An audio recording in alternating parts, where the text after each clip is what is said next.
Guys, I had some great behind the scenes footage of everything I'm gonna talk about today, and somehow I lost it. But gosh dang it, I'm gonna make this video because I think it's useful and I learned a lot and I wanna share it with you. So instead of BTS from set, you're gonna get a bunch of relative B-roll of me modeling things that I wanna show you, so you don't have to look at my face here at my desk, but at my face somewhere else, probably doing something cringy. So anyway, I had a shoot recently with this church that I do work with pretty often, and they pretty much gave me creative free reign to do what I wanted. They're a risk, but I had a cool idea to do like an underwater scene where it's like a black void, like a dude swimming underwater in the ocean at night or something. So there were a couple of issues to solve before we got started. Mind you, on a church budget, if you know, you know. The main issues being safety, making it look black all around the actor, and finding a big enough pool. So finding a pool to shoot at was kind of difficult, but not really. I really just sent like 3 emails to 3 different sports complexes.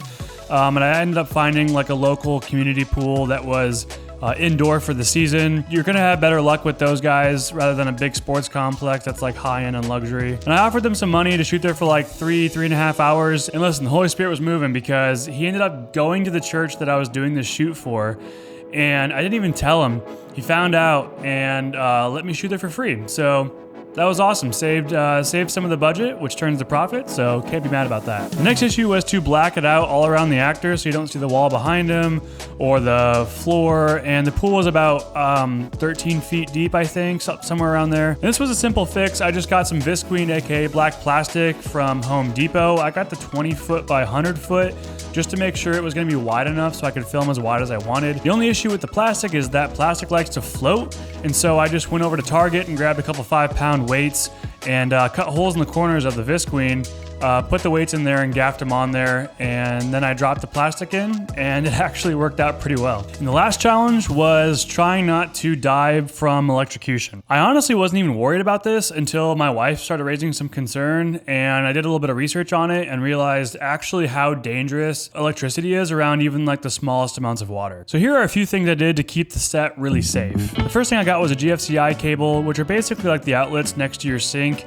in your bathroom. They pretty much just switch off when there's a surge of energy or water hits it or anything kind of sketchy happens.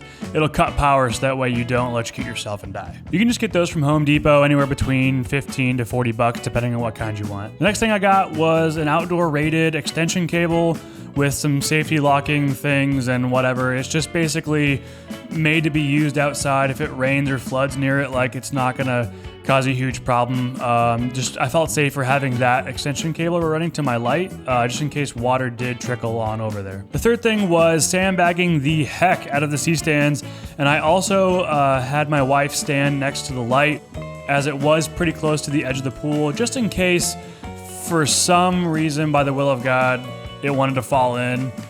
She could hopefully snag it or unplug it or something and save us. And the last thing is just a little bit of common sense. I ran the cables away from the pool. I told the actor and myself to not get out on the side of the pool where the lights were. We got out on the opposite end and tried to dry off before we ever went over to adjust any cables or lighting or anything like that. The lighting setup was actually really simple. I just had my 300X with the cone on a C-stand, and I raised it up really high and angled it down, slightly angled off to the left behind the actor, so that way it wasn't quite top-down lighting, which would have been really cool. But again, I couldn't get the light over the water, and that would also be kind of sketchy. And then just to kind of fill in his left side, I had my Amaran 200X on a C-stand, angled down slightly on 100%, just to kind of give a little bit of a lift of levels in the water there. For the camera, I used my Sony FX3, mainly because it fit into the water bag that I got for it.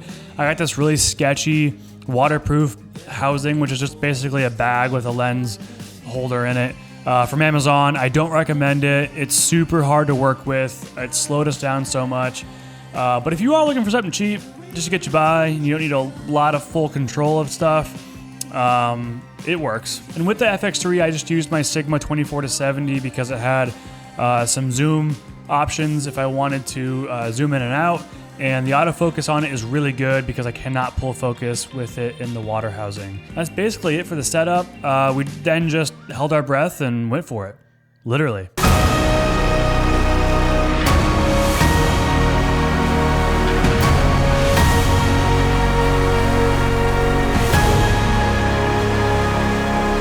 So, all in all, shooting cinematic underwater scenes really isn't that hard after all. If you have an idea and it feels hard, it feels impossible, ask around, ask for help, research it, make it happen. It's worth it. I promise.